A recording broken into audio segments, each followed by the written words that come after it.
भगवान राम से जुड़े 21 बेहद रोचक तथ्य। 1. भगवान राम से संबंधित मुख्यतः 2 ग्रंथ हैं, तुलसीदास द्वारा रचित श्री रामचरितमानस और वाल्मीकि जी द्वारा रचित वाल्मीकि रामायण। पर दोनों ग्रंथों में ऐसी कई बातें हैं जो मेल नहीं खाती हैं। डाकू से महर्षि बने वाल्मीकि जी की जीवनी। 2. भगवान राम भगवान विष्णु के 7वें अवतार हैं। 3. राम नाम रघु राजवंश के गुरु महर्षि वशिष्ठ ने दिया था। 4. राम का अवतार एक पूर्ण अवतार नहीं माना जाता है क्योंकि उनको 14 कलाएं ज्ञात थीं। श्री कृष्ण 16 की 16 कलाओं में पारंगत थे। ऐसा जानबूझकर किया गया था क्योंकि रावण को कई वरदान प्राप्त थे, लेकिन एक मनुष्य उसका वध कर सकता था। 5. जब राम अवतार का प्रयोजन सिद्ध हो गया तब राम जी को किसी साधारण मनुष्य की तरह ही अपना शरीर त्यागना था, लेकिन उनके परम भक्त हनुमान के होते यमराज के लिए राम जी तक पहुंचना संभव नहीं था। इसलिए राम जी ने जमीन में पड़ी एक दरार से अपनी अंगूठी गिरा दी और हनुमान से उसे लाने के लिए कहा। हनुमान जी उसे खोजते खोजते नागलोक पहुंच गए और वहां के राजा से राम जी की अंगूठी के बारे में पूछा। तब राजा ने बताया कि राम जी ने ऐसा उनका ध्यान भटकाने के लिए किया है ताकि यमराज राम जी को ले जा सकें। 6. राम जी के अनुज लक्ष्मण सीता मैया और भगवान राम की रक्षा करने के लिए 14 वर्ष के वनवास में एक भी दिन नहीं सोए थे, इसलिए उनका एक नाम गुडाकेश भी है। 7. रावण मायावी था, उससे मुकाबला करने के लिए इंद्र देवता ने राम जी के लिए एक दिव्य रथ भेजा था।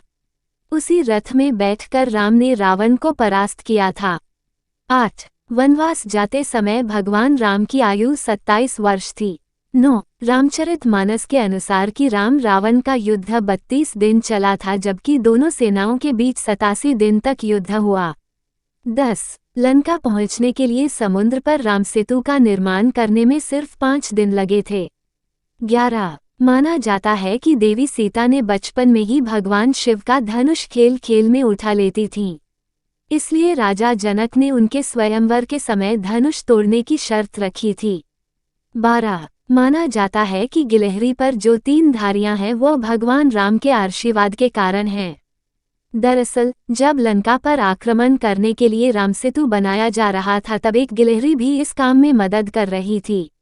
उसके समर्पण भाव को देखकर श्रीराम ने प्रेमपूर्वक उसकी पीठ पर अपनी उंगलियां फेरी थीं और तभी से गिलहरी पर ये धारियां मौजूद है। 13. रावण खुद को अजेय समझता था, लेकिन एक बार राजा अनरण्य ने उसे शाप दिया कि उनके वंश से उत्पन्न युवक ही उसकी मृत्यु का कारण बनेगा। श्री राम राजा अनरण्य के वंश में ही जन्मे थे।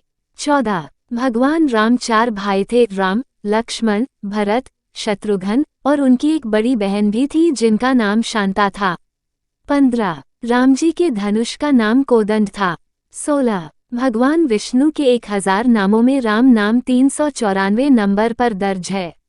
17. भगवान विष्णु के अवतार परशुराम ये नहीं जानते थे कि श्री राम भी विष्णु अवतार हैं, इसलिए उन्होंने राम जी को विष्णु जी के धनुष पे प्रत्यंचा चाहने को कहा, जिसे राम जी ने आसानी से चढ़ा दिया और परशुराम जी भी राम जी के असली स्वरूप को जान गए। 18. रावण अपने समय का सबसे बड़ा ज्ञानी था, इसीलिए एक बार राम जी ने रावण को महाब्राह्मण कहकर पुकारा था और उसकी मृत्यु के समय लक्ष्मण को उससे ज्ञान प्राप्त करने के लिए भेजा था। 19. लंका पर चढ़ाई करने से पहले श्रीराम ने रामेश्वरम में शिवलिंग बनाकर शिव आराधना की थी। आज भी रामेश्वरम हिंदुओं के सबसे प्रमुख तीर्थ स्थलों में गिना जाता है। 20. सीता जी के स्वयंवर में राम जी ने शिव जी के जिस धनुष को तोड़ा था उसका नाम पिनाक था। 21. जिस जंगल में भगवान राम, सीता मैया और लक्ष्मण जी ने वनवास काटा था उस जंगल का नाम दंडकारण्य था।